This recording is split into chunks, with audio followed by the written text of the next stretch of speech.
It's interesting. I see in some ways, one way I think about the impact of things like Netflix or HBO or the other new transnational streaming media is that they're creating a new layer of media on top of the existing layers. So we already had cable, we already had satellite TV, we still have very strong national TV, and all of those will probably continue. It's not like Netflix is going to necessarily get rid of TV Global. That's very unlikely.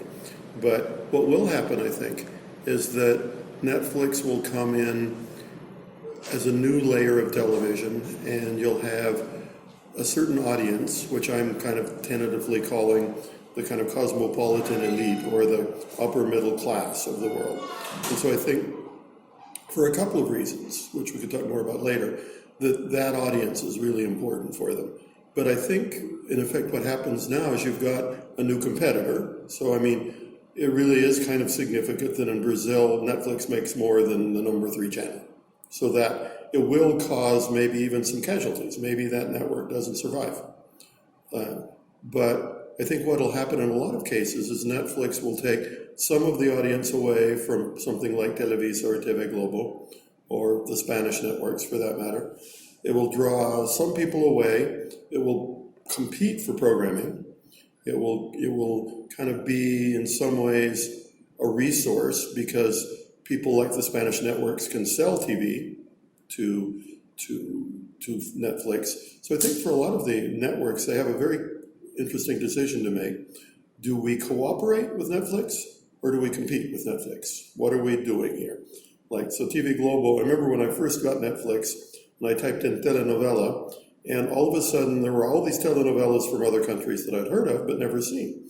So oddly enough, my first thing with Netflix was I went on a telenovela binge, which is probably unusual for an American, but things from the rest of Latin America that I'd heard of but had not seen.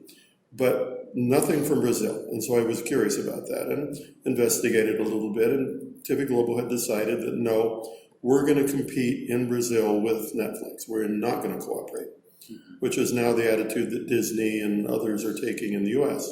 So it's an interesting question. I mean, by not cooperating with Netflix, Disney loses hundreds of millions of dollars every year. I mean, they were making a lot of money by licensing things to Netflix. And as it turns out, they're still licensing the things to Netflix for outside the US. So again, it may not be all one thing or the other. So these networks are going to have to sort out how they deal with things like Netflix, with Amazon Prime, with HBO International, etc.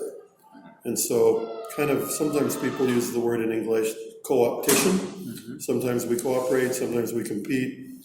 I think at this moment the tendency is to compete. A lot of countries and networks are creating their own, trying to be their own competitor to Netflix. And I wonder if that'll last.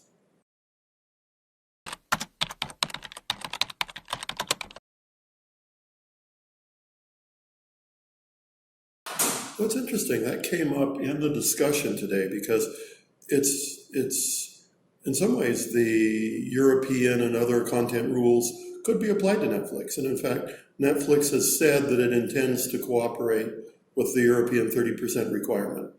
So things like that, but then as it came up, what does that mean? Does that mean that 30% of the whole catalog maybe is partially European, is at least co-produced with Europe? Does it mean that it's prominent? Does it mean that it's easy to find? So I think the application of the content regulations to Netflix is difficult. I mean, we're now seeing proposals both in Europe and the United States to break up some of the other platforms like Facebook. So far, I haven't heard anybody apply that logic to Netflix. Like, nobody's saying Netflix needs to be broken up. But I think they want to apply things like content requirements. They want to kind of try to maybe force Netflix or convince Netflix to make their material more findable. So like if you have Spanish TV in Netflix, is it easy to find that TV? Do you only find it if you search for it?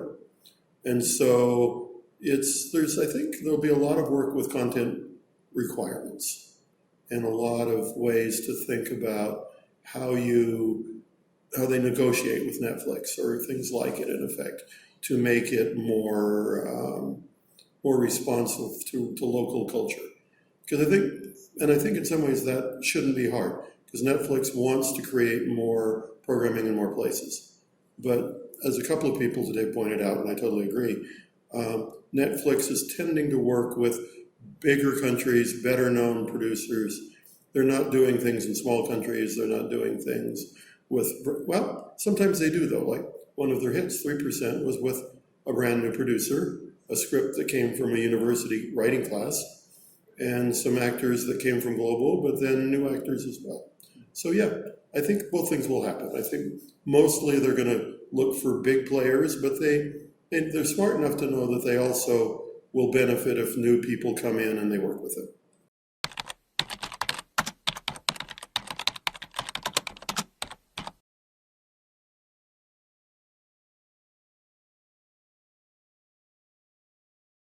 I think everybody's first impulse, like it came up in one of the debates today, is to think, well, yeah, the fact that if I'm a producer in Spain or Brazil or someplace, Korea, then this is a new possibility for production.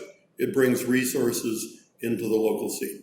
And so I think a lot of the producers are thinking of it as essentially good.